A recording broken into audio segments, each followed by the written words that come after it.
টকবগে যুবক। খাদিজার বয়স তখন 40। আরেকটা রাওয়াত আছে তার বয়স 45 বছর।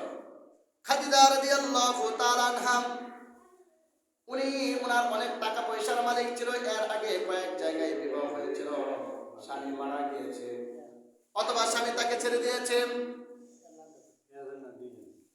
স্বামী মারা গিয়েছিল। খাদিজার বয়স যখন 40 কিংবা 45 বছর, 25 বছরের যুবক নবীজিকে বিবাহের প্রস্তাব দিয়েছিল। বিবাহের প্রস্তাব, আপনারা কি বলেন? 40 বছরের বেলি তো বোঝা থাকে না, জান থাকে, বৃদ্ধা থাকে না? 40 বছর 45 বছরের বেলি বৃদ্ধা থাকে, মাথার চুল পেকে যায়, শরীরের স্কিন ঢিলা ঢালা হয়ে যায়, গালগুলি ভিতরে চলে যায়। এই বেলি নবীজিকে প্রস্তাব দিয়েছে, বিবাহের প্রস্তাব। হ্যাঁ, নবীজি একসময় গরিব ছিল। নবীজি ব্যবসা করার জন্য খাদিজার কাছ থেকে পুঁজি এনেছিল। খাদিজা তাকে পুঁজি দিয়েছে, ইয়া রাসূলুল্লাহ, আপনি আমার কাছে টাকা নিয়ে ব্যবসা করেন।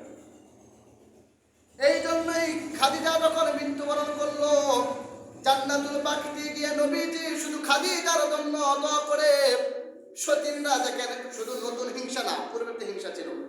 সতীনরা হিংসা বশত বলতেছে, ইয়া রাসূলুল্লাহ, এই বেটি মরে গেছে, এই বেটির লাগে এত কম লাগে, এই বেটি মরে গেছে গা, তার জন্য দোয়া করতে হয়। নবীজি বলল, ও আয়েশা, তোমরা হইলা আমার সুখী দিনের বন্ধু, আর খাদিজা ছিল আমার সুখী দিনের বন্ধু। কোনো কিছু আমার ছিল না, তখন খাদিজা আমার পেছনে ছিল। আমি খাদিজার জন্য দোয়া করব, তোমরা আমার দর ক্ষেত্রে বাধা দিও না। এই যে সতীনে সতীনে হিংসা, এটা নতুন না, নবীজির সময় ছিল। নবীজি তো বিবাহ করেছিল 11টা, 11টা বিবাহ ছিল। যদিও ইসলামের মধ্যে 4টা কথা আছে, 4টা বিবাহের কথা আছে। সূরা নিসার মধ্যে আল্লাহ তাআলা চমৎকার আলোচনা করেছেন।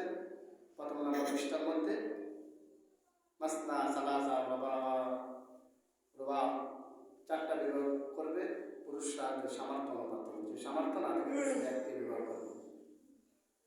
তো বিবাহ করার ক্ষেত্রে পুরুষরা যে সমস্ত বিষয় লক্ষ্য করবে, মিশকাত শরীফের কিতাবুন নিকার মধ্যে আবু আব্দুল্লাহ আল খতিব বাগদাদি রহমাতুল্লাহ আলাইহি চমৎকার একটা হাদিস নিয়ে এসেছেন।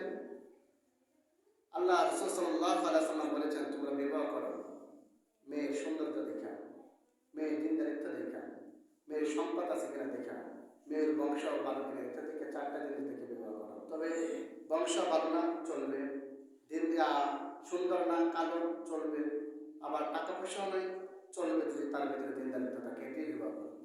এটাকে প্রাধান্য দাও। 3টা নাই, সম্পদ নাই, সুন্দরও নাই, টাকা পয়সা কোনো কিছু নাই, বংশ মর্যাদাও ভালো না, 3টা নাই, শুধু তার ভিতরে দিনদারিত্ব আছে, হোক মেয়েটা কালো, এটাকে বিবাহ করো।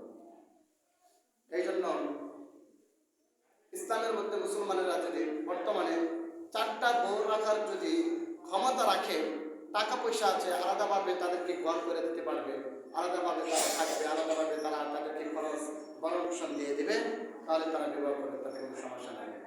এখন প্রশ্ন হচ্ছে, তাহলে কি বর্তমানে বিবির কাছ থেকে অনুমতি নিতে হবে? না, অনুমতি নেওয়া দরকার নেই, আপনি বিবাহ করে দেবেন, সামর্থ্য অনুমতি বিবাহ করে সমস্যা।